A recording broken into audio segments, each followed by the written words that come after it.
Mr. Sam.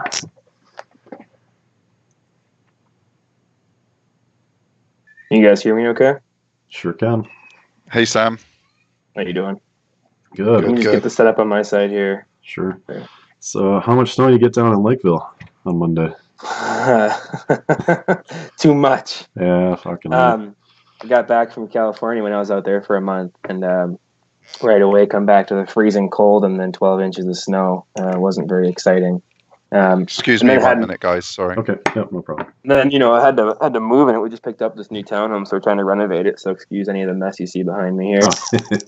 No worries. So where should we start? Floor is pretty much yours. Introduce yourself and go from there. Sure. So my name is Sam Romain. A lot of you guys on here know me. I have a tough gig to follow up on that one. That was a really good talk. My background is, in the agency side. So we do a lot of SEO for our clients. And just kind of through the grapevine locally, we had some people come to us and asked if we could help them bury some bad things online. And back then, for us, it was a new concept. We're like, sure, we can try.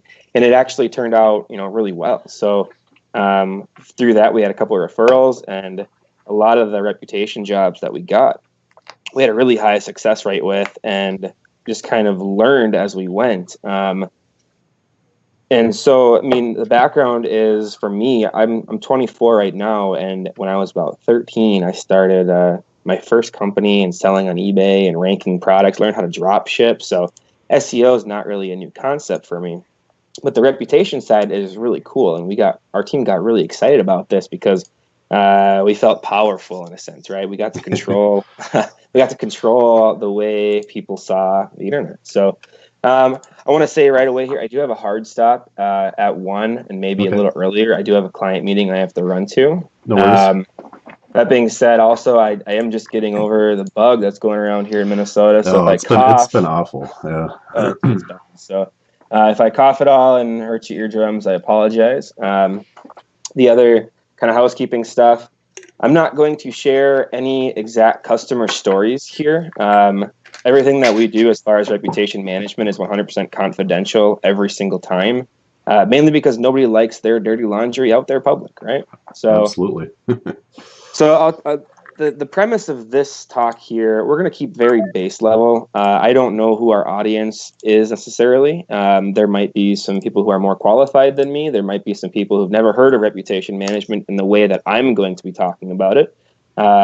We heard earlier about getting 5-star reviews and local, that kind of stuff, but I will not be discussing how to generate new reviews for your company, but more about getting rid of the bad stuff and burying it or removing it if possible. So this kind of reputation management is not about new review generation. So I pulled some quick stats about reputation management from a company called Reputation Defender. They're probably the biggest player in the reputation management space. And some of the stats they said is that reputation was cited as the #1 strategic business risk when they polled 300 top global executives. And so this is on the radar of all these major companies. And what happens when they do have a reputation incident, they're willing to pay just about anything to make it go away, right? And they want it done fast, and they want a lot of hand-holding through the process. So it's a very intense engagement. It's not like your typical client relationship, and it's not like a local relationship by any means.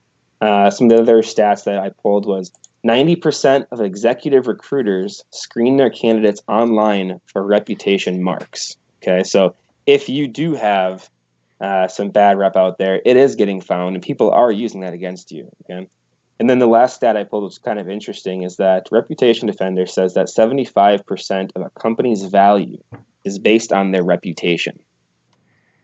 That's huge. Mm-hmm. And so it's a very valuable service for them.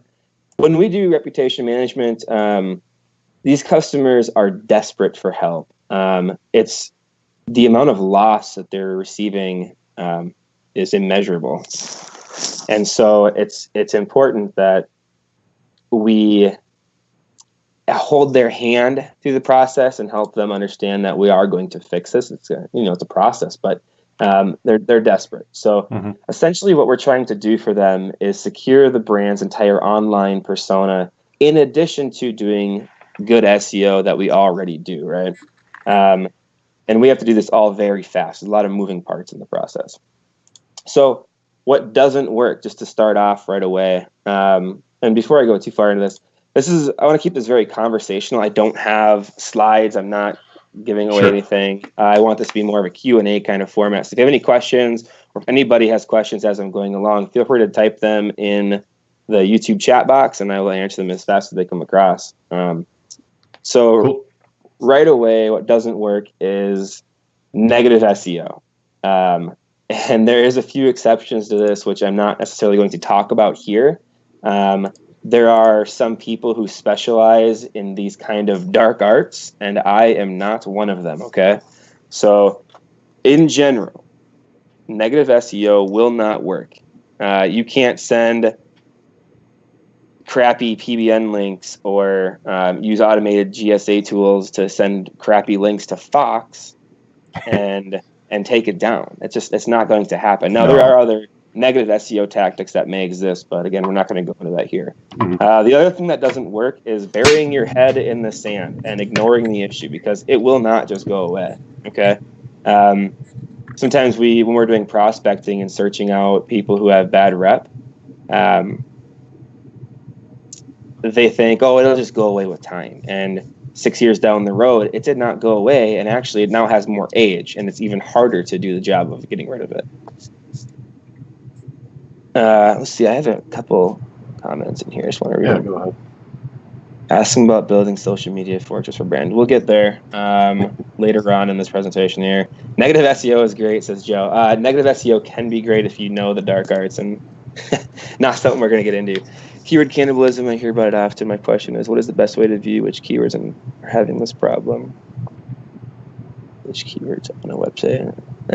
We're probably not going to get into that in this discussion here, Paul. And geotagging images. If you are trying to do image SEO for your client, that can help. A lot of times we see reputation issues are not necessarily a local thing. They're more related around a person, the offender, or a brand. Most commonly, it's about a person specifically. So what we do to identify a bad reputation online is we use a couple tools. You can use Google Alerts, which we should all know how to do. It's super easy to set up. I'm not going to walk through that here. If you don't know how to do it, there's a lot of YouTube videos on how to set up Google Alerts. You can set these alerts up for your client's brand on the person's name, and so you can be alerted anytime something is said about them. The other thing that exists is social listening tools. There's a lot of really powerful social listening tools that exist out there that can scrape the entire web essentially to find negative sentiment that's being spoken. And from that, those tools, you can actually make inferences about what are people as a whole understanding about this company, and how can you combat that as an organization, right? Does this all make sense so far, Garrett? Yeah. Yep. All right. So one of the things about negative content that we've learned is that for some reason Google really loves negative content. Okay, it tends to rank really well. People oftentimes like to click on negative content because they love to discover the dirty laundry, right? So the click-through rate, the engagement is extremely high on negative content. And so it tends to rank extremely well, which makes our job often very difficult. I'm going to jump around here from the notes that I sent you. But yeah, no worries. One of the things you can do to combat some of that negative talk is, we'll expand on it a little further, but getting positive content featured on the same website that talked about you negatively, okay? Many times Google does not like to show two URLs from the same domain in the search engine results page, okay? So, I mean, it's possible to have that, but only when they're desperate to have more things to fill those first spots. So if you can get featured on the same website that's talking about you negatively and then power that up, it's a good chance that you can actually bump off that other one that talked bad about you. Yeah, that makes sense. Furthermore, if you actually do get featured positively on the same website where you have negative press, and the positive article starts to outperform whether manipulated or real, you can often go to that publisher and say, hey, look, this positive article is outperforming this negative one, so why don't we take down the negative one and redirect the power from that article to the one that's already performing better, because these companies, these media companies, they're in it for the money. They really don't give a shit about what you did on a Friday night when you were drunk driving and hit a stop sign or whatever else. They want the money. So if the positive article is going to outperform the negative article, you can often ask them to remove it and redirect that power over to make them more money. Pander to the money, okay? That's the best way to do it, to try and get a takedown that way. Going back a little bit here, AdWords. We don't often do AdWords for reputation management jobs, but there are cases where it is important to have a brand campaign going and be willing to bid pretty high on those brand or name keywords. Because we had a situation where a client of ours had a DUI, and he was listed in those, criminal record search websites. And what those criminal record search websites do is they will bid on people's names for DUI searches. So when you searched this person's name, all the AdWords spots were criminal record searches. And it did not look good for him, because a lot of consumers don't understand the difference from ads to organic, especially with the changes they're making to AdWords and kind of trying to blend it in a little more. So doing an AdWords campaign and be willing to spend high on your own name keywords is pretty important and easy to do. Let's see if we have any questions here. If you ever want to see dirty laundry, just log into MicroWorks. That's one way to do it. Yep. What's MicroWorks? I think he's talking about microworkers. Oh. Yeah. People try and use click-through rate to manipulate search engines, which can work if you're doing it right. Pretty advanced tactic. Speaking of microworkers, though,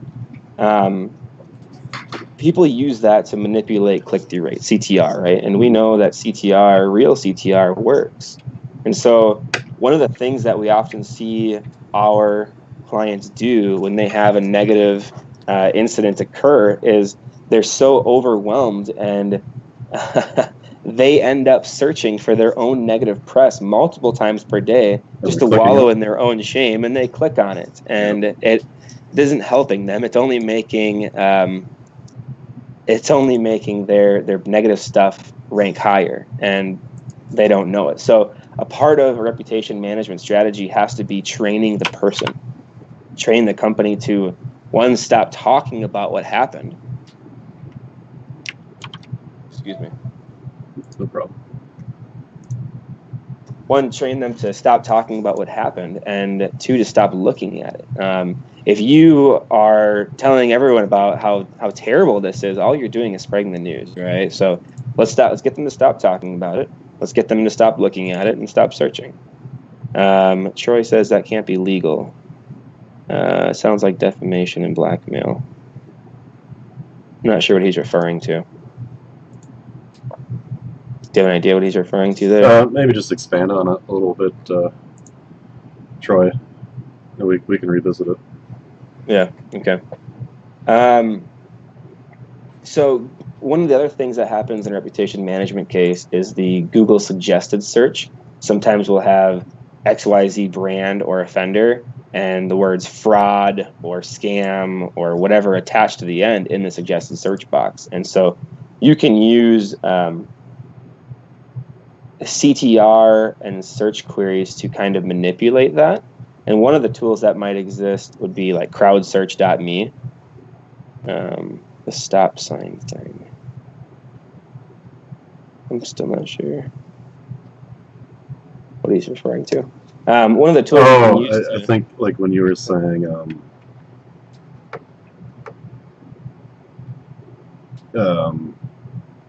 they were like the news company doesn't really care whatever. They just want the money, so they start bidding. He just mentioned again here. He said where you mentioned criminal record companies bidding on your brand name. I'm actually not sure what the law is on that. I'm not a lawyer, and I'll say it a few times in this presentation. I'm not a lawyer. I'm not legal counsel. I don't know what is right or wrong, but the fact of the matter is it happens. These people are bidding for DUI type searches on your name, and because it's usually very cheap cost per click, and you can compare that to search volume, and it just makes sense for them. It's easy traffic. Going back to the Google suggested search, you can manipulate the suggested search by using tools like crowdsearch.me to type in a search query that isn't negative and have people click on that, right? Another tool would be microworkers, which was mentioned previously. Search this term, click on this result, and that'll actually show some engagement signals to Google.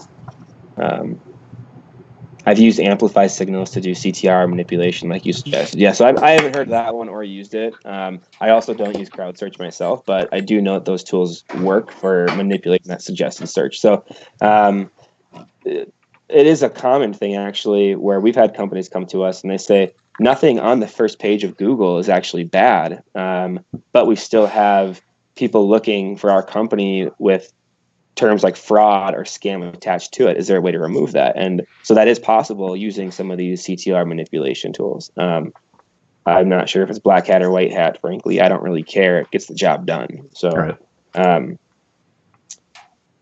Let's see. Craig. Oh boy. If you're creating a new brand, does it make sense for the brand to work with the terms and flip it? It can, actually. I will discuss that again later in here too. One of the next things I want to talk about, though, is trust badges on your website. Okay, so when you have a reputation incident occur, you lose the trust of the consumer. And so many times your actual conversion rate on your website will decrease significantly. And some of the things that can help, conversion rate optimization is a science all of its own, right? And it's not my specialty necessarily, but we have seen some testing on the top trust badges based on heat maps. And so in order, like 1 through 7, basically, the number 1 is that McAfee Secure Site, and that badge you can get from them. I think there's a monthly fee. The cool thing about that Secure Site program with them is it also gives you an indexable asset, which can be ranked and pass power to your website. And the other thing about that one is it does pass SEO power too. So that's a cool new program. A lot of large corporations are now using that. It's pretty cheap in the big picture. Another good one is the Better Business Bureau accreditation.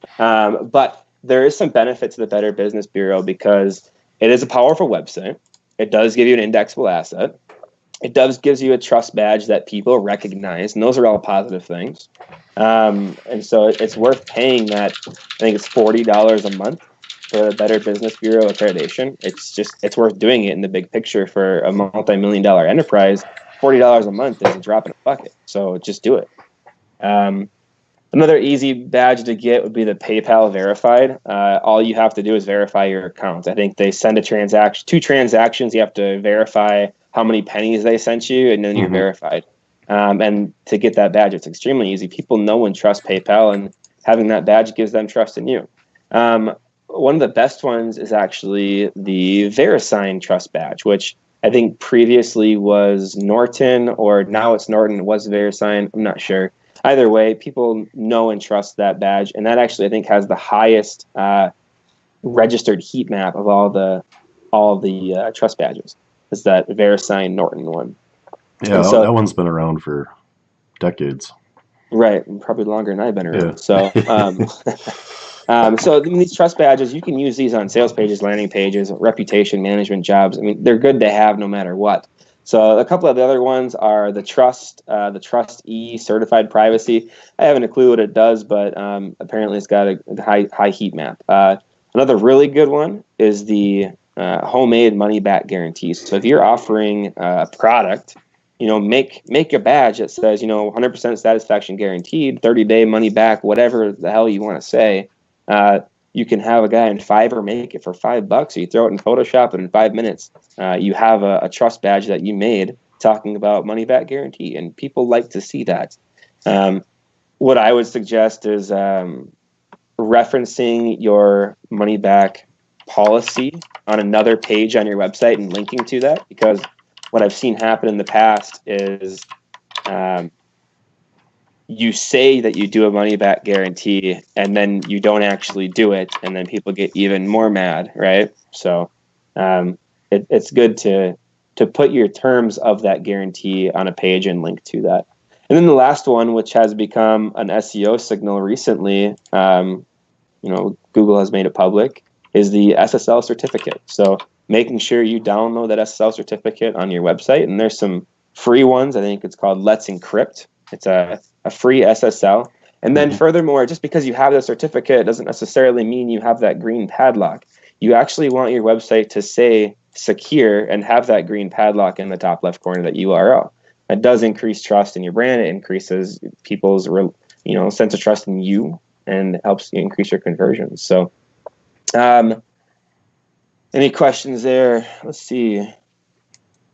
Okay, what was the last trust badge? So in order, it was that McAfee Secure Site, Better Business Bureau Accreditation, PayPal Verified, VeriSign, which I think is also Norton, I'm not sure, the Trust E Certified Privacy, and then a homemade money back guarantee badge, and then an SSL certificate. These are all really easy things to do, and you can implement right away. So, one of those things, just do it, right?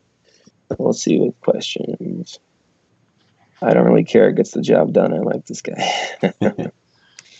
If you're creating a new brand, okay.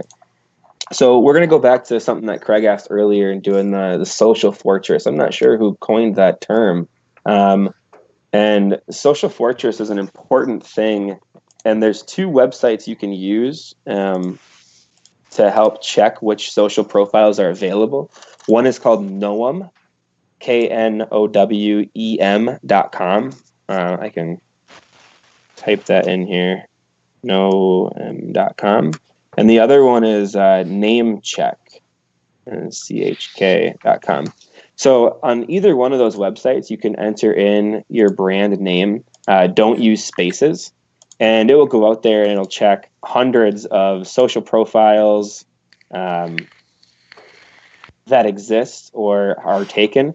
And you can actually go through these websites and just click on the website where you have an available name, click on it and make your profile. You should definitely build these out for a large number of reasons. One is to secure your brand. Another is it gives you an indexable asset online. Another is that there's a theory that they send power to your website, and I would believe that's probably true. The thing is don't just make them and slap your name on there and your website on there. You should actually optimize these. Put a good picture on there, fill out your details, fill out your about us, and put content on these social profiles. And if possible, try and publish some things to them. I know there's hundreds of social profiles that you can build, and it's hard to manage all of them. But even posting one time a year at a minimum on any one of these helps keep them indexed or helps index them. We have a theory that a lot of these social profiles or directories or any kind of profile website has some built-in guards against spam, basically. So if you're not using the profile, if your profile is not optimized, it's unlikely that your profile is going to index, okay? So optimize them, build them out. It gives you more indexable assets. It can cover your ass when you have reputation incidents occur. And if you already had a reputation incident occur and you build these, it can help take over some of those top SERP spots. So ideally, when you Google your brand's name, the entire first page of that brand should be, ideally, number one is your website, right? Number two is your Facebook, your LinkedIn, your Twitter, your Instagram, everything else. You should have pages of your brand name should be dominated by your own social profiles. That way, when you have your incidents occur, something's not just going to pop in on you.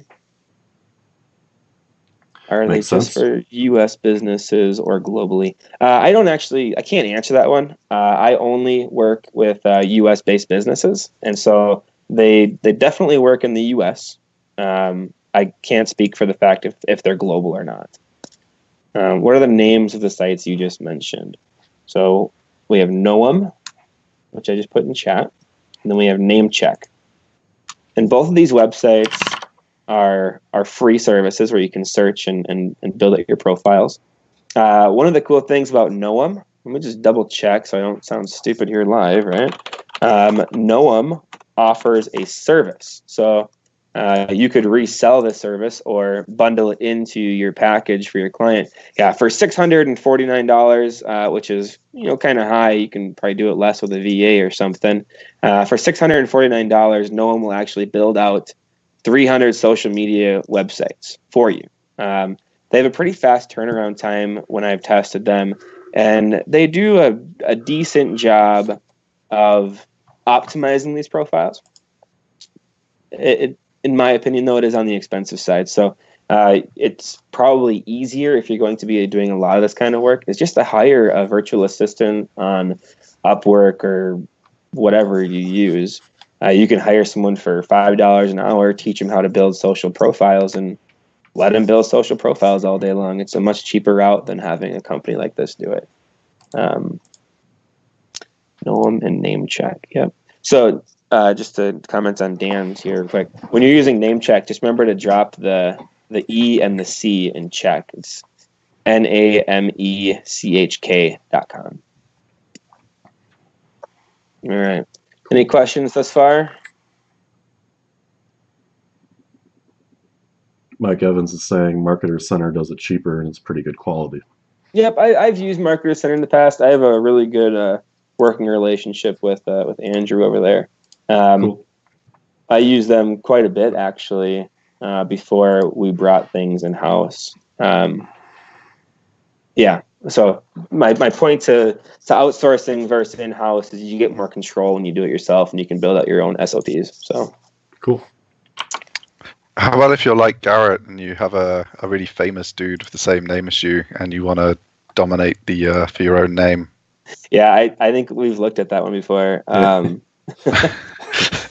Actually, so for Garrett, you could probably go do something really stupid and it probably wouldn't pop in the first page. So that's almost like protection for you. And so actually that's a good segue into a strategy that we use frequently. So you're saying it's okay for me to go drink a bottle of booze and crash my car. It'll be okay. Well, I mean, that would be okay. I'm not your lawyer, so I'm just kidding. But I mean, the having a popular person or a famous person share a name with you can be protection. And don't think negatively about that, because if something does happen, they're going to be your shield, right? And so one of the strategies we often use is press releases, and it for SEO purposes, we've seen them be devalued quite seriously. But for reputation purposes, they can work quite well because they give you hundreds of indexable assets very fast. And so there's two main strategies when it comes to press releases. One is you make a positive press release in the name of your client or the company's name, which is a pretty simple strategy. The other strategy, which can be pretty fun, is to make a press release in the name of your client, but under someone else's persona. So we'll use Garrett again. Let's make a press release about that famous person who all of a sudden won an award for being a renowned local chef, right? That's going to give you hundreds of indexable assets in the keyword that's unrelated to your clients for something that doesn't even necessarily exist. So you can use other people's personas or fake personas to your advantage. One thing we've done before is a client also had someone who shared a name with him, and that famous person actually did something cool, like donate a lot of money to charity. And so we did a press release on their behalf without their permission. I'm not sure the rules on that, but we just wanted to make their good deed public. So we got like 300 indexable assets by doing a press release to a famous person that the media liked to talk about anyways. And so it worked to our advantage, and it buried some of the bad stuff that was out there. And it was a very cost-effective reputation management strategy. I see some questions. I have professional football with the same name, so I don't need to worry. He takes up page one. There you go. See, it's a really good shield, and So I mean, for the press release, are we just talking about your kind of standard $120 type press release service, or did you use something more expensive? No, I just use those SEO press releases that you can get for pretty cheap. Yeah, like press cable or whatever. You can use them. I think Web 20 Ranker has one. PBN or SEO Butler has one. A lot of these companies have press release services because they're so easy, and you can just mass syndicate it out there. So use those same press release services, but you're changing your angle. And I don't know if I would suggest as a SEO consultant as well to use your website in the press release, but you can definitely use, social profiles that you built previously and link to those social profiles to help power them up, because they can take a little more abuse than a website can. Right? Cool. Steve, can you handle things for a minute? Excuse me, guys. I got to take care of something. Yeah, absolutely. Speaking of social profiles, if all of you watching, 106 now, give us some love, help us keep over 100, share on Facebook, Twitter. If you've got a colleague that might be interested, or a couple of friends, or a short mailing list in the industry, any private groups you're in, just drop a mention of the live stream. We'd really appreciate it. Keep the momentum up as we get into these early hours. We've got a long way to go. Garrett and I don't want to be sleeping here with 20 viewers at 4 a.m. So let's keep the good momentum up and just get some social shares out if you can. We'd really appreciate it. The hashtag is 24HSEO, and get some tweets out. We'd love it. It's a great way to support the charity. So how long have you been doing the reputation management stuff for? Quite a while, I guess. Apologies for this at the beginning. Actually, the background intro I kind of skipped on a little bit, but in the big picture, our agency is quite young. I've only actually been doing SEO for clients for about 2.5 years, and full time. I quit my full-time job about 1.5 years ago. So we've grown pretty fast, primarily through word of mouth. You'll notice that on our website, we actually do not advertise reputation management services, because we only have the capacity to take on maybe 2 or 3 of these reputation management jobs a year, because they are big jobs. You have a lot of moving parts that are all happening at one time. And so basically every reputation management client you bring on, it's almost like bringing on 10 new clients. And so we just don't have the capacity in the operations side to do that. So we're very picky on who we bring in, and we're not necessarily cheap with our service on that. But in the big picture, I mean, my background as far as marketing, I started selling on eBay 10 years ago. So I was 13, 14, learned how to drop ship and optimize my eBay listings. So it all kind of plays into the big picture, the adventure. So yeah, I mean, I had a friend who used to do it, who ended up on with some pretty high profile clients, ended up on some watch lists and stuff because of the people he was working with. So I guess being picky about your clients is definitely a good strategy. So that's one of the things, actually, I don't have in my notes I was going to talk about, but we have had some very interesting, I don't know a better way to say that. So we have had some very interesting prospects come to us and ask for reputation management services, and we've turned them down because of that reason. We didn't want to be on government watch lists for helping potential terrorists or groups or something like that. No, we're not going to do that. So we try and take people who didn't actually do things that were that bad. For example, we had a guy who was convicted of, or assumed that he was a child molester of some type, and we're like, we just don't want to work with you. No. So yes, I can do the job, but I don't want your money. And so we turn them down. We don't want to have that reputation attached to our firm that we help these actual nasty criminals out either. And maybe some people want to do that, and that's not what we're into. So a lot of the companies that we're helping are people who made an honest mistake that maybe they didn't even know was a mistake. For example, in the financial markets here in the United States, there's a lot of regulatory bodies around that. And there's SEC, NFA, FINRA, I can't even think of all of them. There's so many regulatory agencies that if you want to we had a client who made a marketing piece basically, and it didn't get approved by one of the 30 regulatory agencies before they sent it out. And essentially they had considered that marketing piece now to be fraud because it didn't get approved. There's no fraud in it. It just didn't get approved. And so his settlement was either to shut down, or his options were to shut down his business and close his doors, or to pay a $30,000 fine and settle with them. And when he did that, he paid the fine. And then after the fact, they said, oh, now we're going to label you as a fraudulent marketer. So this client who didn't get a piece approved that wasn't fraud, now he's called a fraudulent marketer. And it was something as stupid as missing a period on a sentence. It was dumb. Yeah, I think the finance industry is definitely where a lot goes on. I saw a case where, a guy had a dispute with his bank, and the bank got it in the newspapers. And his name, obviously, then is someone who banks won't want to lend to. It's pretty malicious on the bank side, I would say. But and like you say, it's just all the opportunity for regulation breaches, disagreements. When there's so many rules, it's easy to fall the wrong side of one.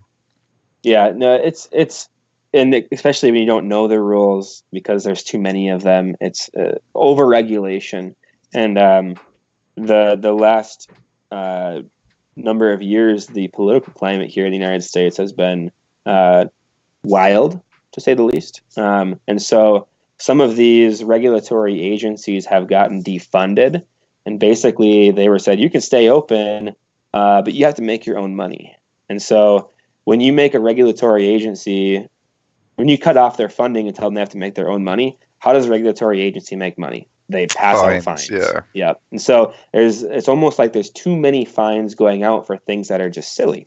And here's a piece of advice, and this is why those who show up win, right? So I'm assuming that a lot of the people in this audience are SEOs who are trying to start their business or whatever, or already are. A lot of these regulatory agencies actually publish the fines that they give out. Okay, so think about that for a second. All of the fines are made public, which gives you a perfect prospect list. That's really smart. So I'm not going to tell you where to find them or who's doing it, but I will say the majority of these regulatory bodies are publishing the fine. So you can very easily find out who got hit, for what, and how big of a fine it is, and try and sell them. Same thing in a lot of states with DUI convictions that business owners have picked up. You can think pretty broad on this and find people that have public records that are ranking that might want some help with it. Absolutely. It's reputation management. As long as you know where to look, almost all of this information is made public when something is bad. So it gives you a really good prospect list, and you couldn't have a more qualified prospect than someone who got a fine. So. Yeah, and if there's nothing in public, then they're not a good prospect for you anyway. So right, exactly. That's the way you want to start. So it's pretty. I will say, I mean, you can find those. Just know that you will be competing with my agency on those sales. So good luck. Well, you only take 3 a year, so we're gonna scale eventually. Once you're busy, it's a free for all. That is true. We will try and keep scaling though, so it's fun. No, there's the thing with just like SEO. There's so much business that exists out there in the world for all of us to have a piece of the pie and still make a lot of money. And reputation management is the same case. There's so many people doing so many bad things or things they didn't know were bad that you have a never-ending flow of money basically as long as you can sell it. So. There's a lot of opportunity. So I have a couple more things strategy-wise I want to hit on. The next one would be so we talked about social profiles, we talked about press releases, and the 2 strategies involving those. The next one that I know is beating the dead horse here, but citations still matter. Citations give you indexable assets, and that's the name of the game in reputation management is indexable assets. The more indexable assets that you have, the more protection you have for yourself, right? So creating citations in the name of the brand is an easy way to create a shield for yourself or to knock something off the top position. But don't forget, you can also make citations in the name of a person, okay? And so it might take a little more creativity, but you can create these same citations, these same profiles in the name of a specific offender and still claim those top positions. So we've had some issue in the last year getting citations to index. And so that just goes back to the whole idea of when you are spending the time to make these profiles, social profiles or citations, spend the time to optimize them, put real pictures on there. Someone mentioned geotagging earlier in the comments. Geotag your pictures and interlink your profiles together. These are real things that brands do, is linking their Yelp page to their Facebook page or however else you can do it. So I wouldn't worry as much as about footprints, because I think that as SEOs, we overanalyze the footprint possibilities and we don't think as much like a business does. So build these profiles, optimize them out, interlink your assets together. And then one thing I like to do is to help indexing and to send some power is to send some tier 2 links to these citations and social profiles. And I'm not using tools like RankerX or GSA or anything like that, but I'm using either really high quality PBNs or I'm using low quality guest posts. And usually low to moderate volume.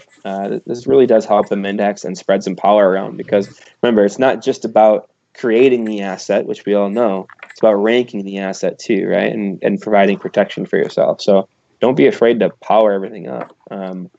So do your typical SEO on all the neutral things or the positive things that already exist on the internet. And keep in mind that when you're pricing out your reputation management campaigns, that you are essentially taking on 10 plus new clients all at the same time. And so you better charge accordingly. I've seen people charge $2,000 for an SEO campaign, and not per month, just $2,000. It's like, what the fuck are you going to do with a $2,000 budget? Like, it doesn't make sense. And this is a word out there for all 110 people watching live now. When you price yourself too low, all you do is hurt the entire industry. Mm-hmm. So keep that in mind.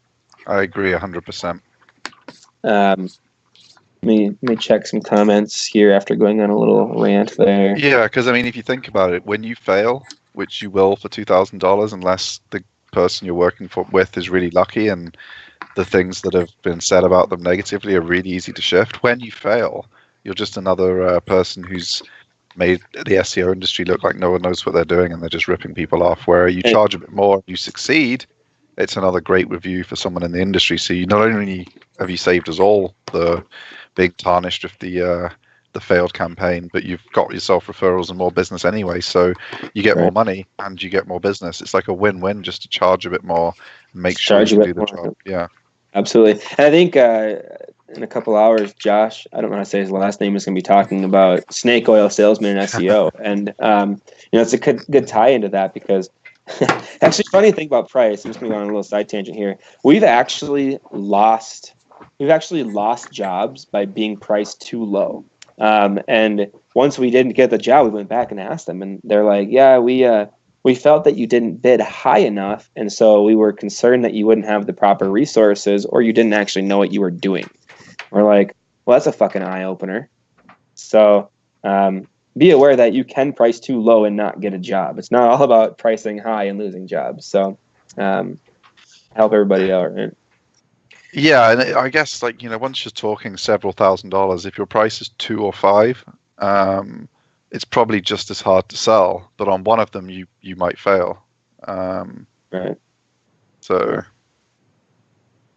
you might not be able to do all campaigns and reputation management for 5. I mean, if someone's been in just about every newspaper local to them, you've got a lot of search real estate to claim back there. If you're trying to shift 10 things off page 1, and the way it works in reputation management is if you get rid of 9 of them, and there's 1 left in number 2 position, you've still failed. You still failed, absolutely. I didn't even bring that up, but absolutely, that's a good point. I want to read some of the comments here and just get caught up. Yeah, go ahead. Yeah. Craig said, talk about Haro. Haro is help a reporter out. Feel free to Google it and sign up. What Haro does on the free version is they send you 3 emails per day that usually contain about 50 media pitches, and you can pitch your idea to a reporter. And I'm sure these guys at Reach Creator know much more about pitching than I do. But Haro is an easy way to learn and get your feet wet with the media outreach. And as far as a reputation standpoint, this kind of segues into my next piece a little bit, that a really good strategy is guest posting in the name of the offender. So actually getting the ability, and it's a little harder, is getting the ability to publish an article on a website as an author of your offender, okay? And so Haro does help you do that a little bit by giving you, not the author box, but usually they'll say XYZ quoted or said this, and that his name then becomes a keyword on that page, right? And so that can sometimes index for their name. For me personally, Haro has been a huge pain in the ass because you spend a lot of time doing these pitches, and you might get one.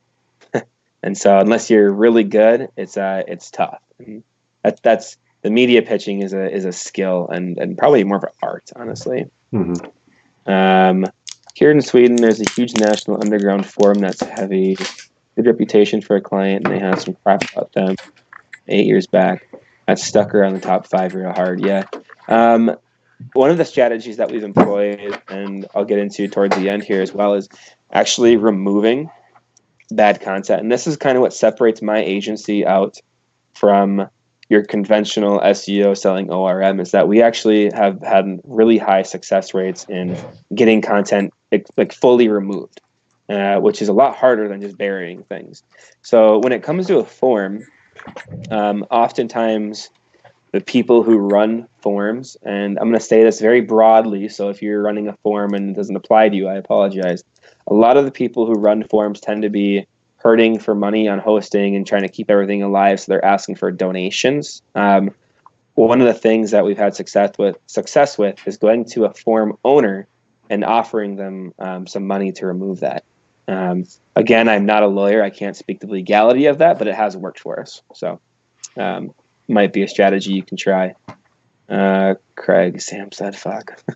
Josh, circle loading. Okay. I don't know. I mean, I think a few of the speakers have cut loose with some swearing, so we're okay. It's the vibe of the show, I think, now. Yeah. Beth Ann Ball is saying she's had a lot of success with Haro. Beth Ann Ball actually runs. So I have another company. We do. I'm not going to talk too much about it since I don't want to step on anybody else here. We actually run a content team. So Beth does a lot of content for us, and she probably has better success with Haro than I do because I suck at writing. So that might be a skill you need for that. Is this the same, Josh? It's not really. Who else would have the same name? Okay. Tried getting it removed, but the guy running that forum likes to be an asshole. Part of his branding. Yeah, I don't know what to tell you there. I can take a look at it if you want me to. Maybe we can come up with a cool idea. We're at 12:50. I got about 10 minutes left. So yeah, let me finish up my Word document here. Make sure I don't miss anything, and then we'll just have Q&A for the last few minutes. So sounds good. So guest posting in the name of the offender, getting the author box, or even getting cited as a reference is a really good strategy to help get some more indexable assets. The team at Reach Creator, they do an excellent job. We use them ourselves for guest posting opportunities, and our clients love it. Thank you. Google has, let me read ahead here. Okay, so one of the things about guest posting as well, I kind of mentioned earlier, is that Google has a hard time processing multiple URLs from the same domain in the same SERP. Okay, so if Huffington Post is talking shit about you, get them to talk positively about you and power up the positive article. Many times you will see that the negative one drops from the SERP and the positive one will replace it. Okay, that is not always the case, but most of the time we have seen that. Okay, and then that does tie into removing content. So I skipped one strategy I really want to talk about because it's kind of a new one and kind of fun. Obituaries, dead people. there are a lot of websites out there that allow you to create an obituary for free. And then it'll be an indexable asset for you, and they rank really well. Again, this goes back to the psychology. People like to read about negative content and dead people, I guess.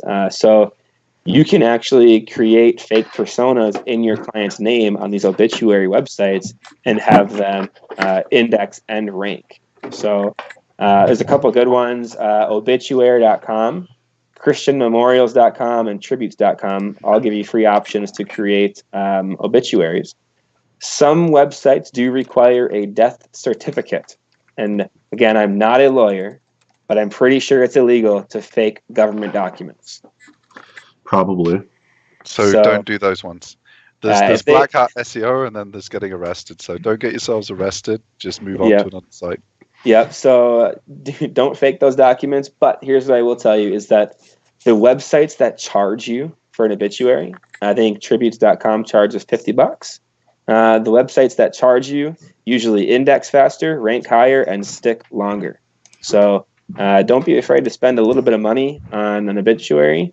It's a really neat strategy that is working pretty well. I just want to hit that one. And then the last thing I'll talk about is removing negative content. So the first rule of getting content removed is you actually have to ask them for removal. It's not just going to come down by way of the gods, okay? So don't be afraid to ask them. If they say no, then they say no. Move on to the next thing.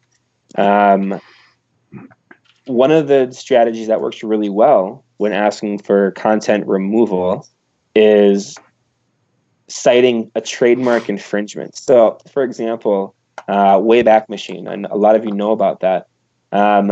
Oftentimes, when a client who has a reputation incident occur and they're going to trial over something that was said, the opposing legal team may pull information from Wayback Machine, okay? And they will use that against you. Any language on your website, they can try and use that against you. One thing you can do is go to Wayback Machine and contact them, they're out of California, and say, this cached version of my website is trademark infringement because my logo is trademarked. I want you to take it down. And 9 times out of 10, if you claim trademark infringement, then it's accurate. If your logo is trademarked, they have to take that down. And so you can purge your Wayback Machine results to protect yourself from something that you may have to deal with in the future. And so it's a little known strategy that works pretty well. We got some comments over here. Let's say, like, at the time your logo wasn't trademarked. Can I today go and trademark my logo and then claim that because it's used in the past? Can I still make that claim? So I'm not an IP lawyer, Okay.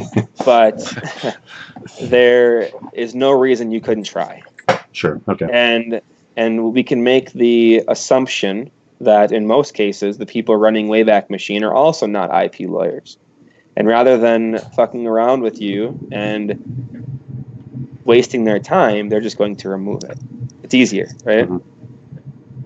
So, yeah, I mean, I think generally when it comes to getting things taken down, if you write nicely and ask for them to be taken down because legitimate reason, yeah, most of the time that's as far as it'll go. Like, they really don't care about some random tiny site that they have in the archive that isn't really of any value to their long-term Internet Archive project. And they get really more upset when big sites try to remove themselves, and they've obviously changed their robots.txt rules a couple of times to try and maintain as big an archive as possible and stuff like that. But when you're talking about like some small local business trying to get removed, I don't think the resistance is going to be pretty low because they don't really care if you're in the archive or not. Right, exactly. And many times what they're weighing when you ask for a takedown, the one thing they're weighing is how much time am I going to spend arguing this point, and how much value or how much money does this bring me? So if the page brings them no value and no money, and you're going to be a pain in their ass, they're just going to call it a day and remove it because it's not worth their time. And so this also kind of plays into legal notices. Again, I'm not a lawyer. I can't advise you any legal actions, but there may be times where a legal notice from your lawyer might be a good way to scare someone into taking something down. Whether you have a whole lot of legal ground or not, you can always send a letter. Letters are not illegal to send. So send those out willingly, and if they want to dispute it, they can. And I would, if you really want to pursue a legal battle, you can. But that's your money, not mine. So sending a letter is really cheap, and it's not illegal to send a letter, even if you don't really have ground to stand on. So well, there's law firms as well who will send the letter for you on legal paper, because most of the time you have got a legal leg to stand on, but they do more rather than advice. They do more letters as a service, and there's various law firms in most jurisdictions. You can probably find some who do that kind of letters as a service. As long as you have an acceptable reason for the request, they'll send the request in your name. And obviously they're worded such that they're not really committing to do anything or saying that you definitely have a claim. They're just saying, we believe our client has a claim for this and we'll be acting on them. But that's a good way to put it. Thanks for clarifying that. So that's about all I have. I think we have a couple minutes left. Any questions to wrap up here? See, we have a little battle going on in live chat. We had Brian Schemel donate. Thank you very much. Sorry if I mispronounced your last name. Thank you very much for the donation. I think this has been a really really valuable presentation. We've gone into some white hat tips and a little bit of black hat from Sam to wrap things up. So I think if you got some value and you're interested in doing some reputation management work with your clients or just for your own brands, give a little bit to the charity. Whatever you can afford would be much appreciated. Absolutely. And keep the tweets going out, keep the shares in groups, buy another mug. It's a great Valentine's Day gift. Just keep things rolling, guys. We really appreciate you all being here with us today. Absolutely. Thanks for having me on, guys. I'm going to run off to a client meeting now, so I'll jump on later and watch. So. Okay, sounds good, man. Take it easy. All right. See ya. All right, like